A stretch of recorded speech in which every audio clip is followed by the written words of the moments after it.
கர்த்தருக்குள் பிரியமானவர்களே, ஆண்டவராய் இயேசுவின் புண்ணிய நாமத்தினாலே உங்களை நான் வாழ்த்தி வரவேற்கிறேன்.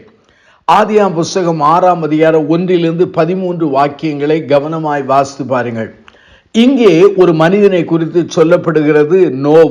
நோவாவை குறித்து நான் அவனுக்கு கொடுத்த நல்ல தலைப்பு என்னவென்றால், a successful father, அதாவது வெற்றி நிறைந்த ஜெயங்கொண்ட ஒரு தகப்பன். அநேக மக்கள் சொல்கிறார்கள், எங்களுக்கு ஒரு நல்ல தகப்பன், சாட்சியான தகப்பன் இல்லாமல் அல்லது கிடையாமல் போனார்களே என்று வருத்தப்பட்டு கலங்கி அழுகிற மக்களை நான் கண்டிருக்கிறேன். வேதாமத்திலே ஏராளமான தகப்பனை குறித்து பட்டியலை நான் உங்களுக்கு சொல்லலாம்.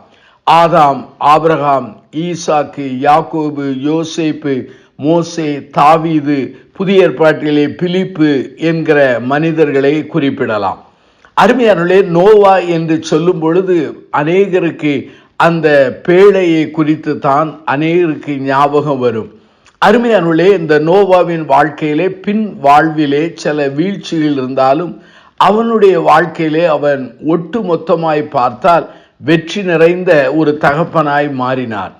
அருமையானவர்களே, இந்த நோவா வாழ்ந்த காலம் மிக பயங்கரமான ஒரு காலம். அந்த காலமானது துன்மார்க்கமானது அங்கே நிறைந்த ஒரு காலத்திலே வாழ்ந்த போதிலும் அவன் தன்னுடைய குடும்பத்தை ஆண்டவருக்கென்று கட்டி எழுப்பினான். 6ஆம் அதிகாரம் அங்கே 5வது வாக்கியத்தை நான் வாசிக்கிறேன். அங்கே பூமியிலே அக்கிரமம் பெரியது என்று சொல்லப்பட்டிருக்கிறது. 6ஆம் அதிகாரம் 11வது வாக்கியத்தை வாசிக்கும் பொழுது, தேவனுக்கு முன்பாக பூமி சீர்கெட்டதாயிருந்தது, பூமி கொடுமையினால் நிறைந்தது என்று சொல்லப்பட்டிருக்கிறது. 6ஆம் அதிகாரம் 17 நீங்கள் வாசிப்பீர்கள் என்று சொன்னால், அங்கு வேத வசனத்தின்படி பார்த்தால் ஆண்டவர் அந்த பூமியிலே, அதாவது நோவா வாழ்ந்த காலத்திலே எல்லா ஜனங்களையும் அழிக்க அவர் திட்டமிட்டதை 6ஆம் அதிகாரம் 17 வாசிக்க முடிகிறது. இந்த நோவா ஒரு வெற்றி நிறைந்த ஒரு ஜெயங்கொண்ட ஒரு தகப்பனாய் அவன் வாழ்ந்தார். காரணம் என்னவென்றால், அங்கே ஆதியாகமம் 6ஆம் அதிகாரம் 8-9 நான் வாசிக்கிறேன். நோவாக்கு கர்த்தருடைய கண்களில் கிருபை கிடைத்தது. நோவாவின் வம்ச வரலாறு, நோவா தன் காலத்தில் இருந்தவர்களுக்குள்ளே நீதிமானும் உத்தமனாயிருந்தான். நோவா தேவனோடு சஞ்சரித்து கொண்டிருந்தான். அப்படியானால் Noah he walked with God என்று சொல்லலாம். அவன் ஆண்டவருக்கென்று தன்னை அர்ப்பணித்த மனிதன். ஆண்டவருடைய கிருபையினாலே ஆண்டவரோடு தொடர்ந்து அவன் சஞ்சரித்த மனிதன். அவனுக்கு ஆண்டவருடைய கண்களிலே கிருபை கிடைத்தது. அவன் தன் காலத்தில் இருந்தவர்களுக்குள்ளே நீதிமானும் உத்தமனாயிருந்தான். இதனுடைய பொருள் என்ன? அவன் தேவனோடு அவன் நடந்து கொண்டிருந்தான், சஞ்சரித்து கொண்டிருந்தான். என் வாழ்க்கையும் உங்கள் வாழ்க்கையும் மதிப்பீட்டு செய்வோம், மறுமதிப்பீடு செய்வோம். நாம் ஆண்டவரோடு சஞ்சரிக்கிறோமா? ஆண்டவரோடு நடந்து வருகிறோமா? இரண்டாவதாக, இந்த அருமையான நோவா என்பவன் மற்றவர்களுக்கு அவன் சாட்சியாய் வாழ்ந்தான். 2 பேதுரு புஸ்தகத்தை நீங்கள் எடுத்து வைத்துக் கொள்ளுங்கள். 2 பேதுரு புஸ்தகத்திலே 2ஆம் அதிகாரத்தை எடுத்து வைத்துக் கொள்ளுங்கள். அந்த 2ஆம் அதிகாரத்திலே 5வது வாக்கியம் சொல்கிறது, பூர்வ உலகத்தையும் தப்ப விடாமல் நீதியை பிரசங்கித்தவனாகிய நோவா முதலான 8 பேரை காப்பாற்றி அவபக்தி உள்ளவர்கள் நிறைந்த உலகத்தின் மேல் ஜல பிரளயத்தை வரப்பண்ணி. இங்கே நீதியை பிரசங்கித்தவன் என்று சொல்லப்படுகிறது. ஆகவே ஆண்டவரை அறிவித்த ஒரு மனிதனாக அந்த மனிதன் காணப்பட்டான். அருமையானவர்களே, அவனுடைய வாழ்க்கை, அவனுடைய வார்த்தை, அவனுடைய போதனை எல்லாம் மற்றவர்களுக்கு தெய்வத்தை குறித்து அங்கே சாட்சியாய் அறிவிக்கக்கூடிய நிலையில் இருந்தது. அருமையானவர்களே, தன்னுடைய நடக்கையின் மூலமாக அவன் தன்னுடைய சாட்சியை வெளிப்படுத்தினான். 6ஆம் அதிகாரம், ஆதியாகமம் 6ஆம் அதிகாரம் 5 பாருங்கள். மனுஷனுடைய அக்கிரமம் பூமியிலே பெருகினது என்றும் அவன் இருதயத்தின் தோற்றமெல்லாம் நித்தம் பொல்லாதது என்று கர்த்தர் கண்டு என்று சொல்லப்பட்டிருக்கிறது.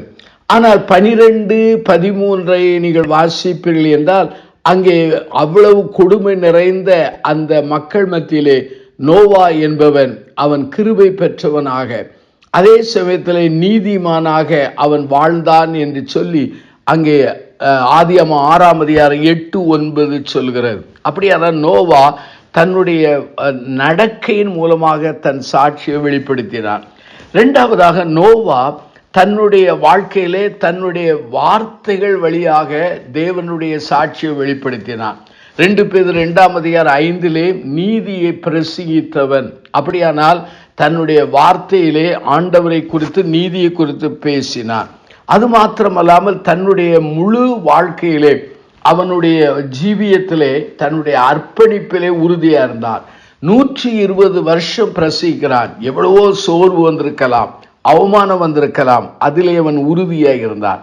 அருமையானே, முதலாவது தேவனோடு அவன் நடந்தான், சஞ்சரித்தான். இரண்டாவதாக மற்றவர்களுக்கு சாட்சியா இருந்தான். மூன்றாவதாக ஒன்றை நான் சொல்லி முடிக்கிறேன். அங்கே ஆதியாம் புஸ்தகம் 7ஆம் அதிகாரத்திலே 1-2 வாக்கியங்களை நீங்கள் வாசித்து பாருங்கள்.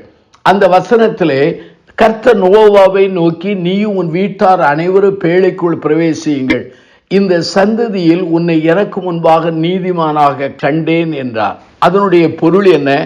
நோவா அவன் தன்னுடைய முழு குடும்பத்தையும் ஆதாயம் பண்ணினான். அருமையானுள்ளே, நானும் நீங்களும் ஊழியம் செய்கிறோம், ஆண்டவரை பற்றி பிரசிக்கிறோம், நம்முடைய முழு குடும்பத்தை ஆதாயப்படுத்தியிருக்கிறோமா? ஆகவே இந்த வெற்றி நிறைந்த நோவாவை போல நானும் நீங்களும் வாழ அர்ப்பணிப்போம், பிரார்த்தனை செய்வோம். அன்பின் பிதாவே, இந்த நல்ல நாளுக்காக நாங்கள் நன்றி சொல்கிறோம். நோவாவின் வாழ்க்கையிலே ஒரு வெற்றி நிறைந்த ஒரு தகப்பனாய் இருந்தது போல நாங்கள் இருக்க உதவி செய்யும். தேவனோடு சஞ்சரிக்கவும் எங்கள் வாழ்க்கை மூலமாய், வார்த்தை மூலமாய், எங்களுடைய உறுதியான கமிட்மெண்ட் மூலமாக ஆண்டவரை அறிவிக்கிற சாட்சியாக மாற்றும். எங்கள் முழு குடும்பத்தையும் கிறிஸ்துவுக்கு ஆதாயப்படுத்துகிற கருவியாய் மாற்றும். எங்கள் ஒவ்வொருவரையும் பலப்படுத்தும். இயேசுவின் நாமத்தில் ஜெபிக்கிறோம் ஜீவனுள்ள பிதாவே, ஆமென்.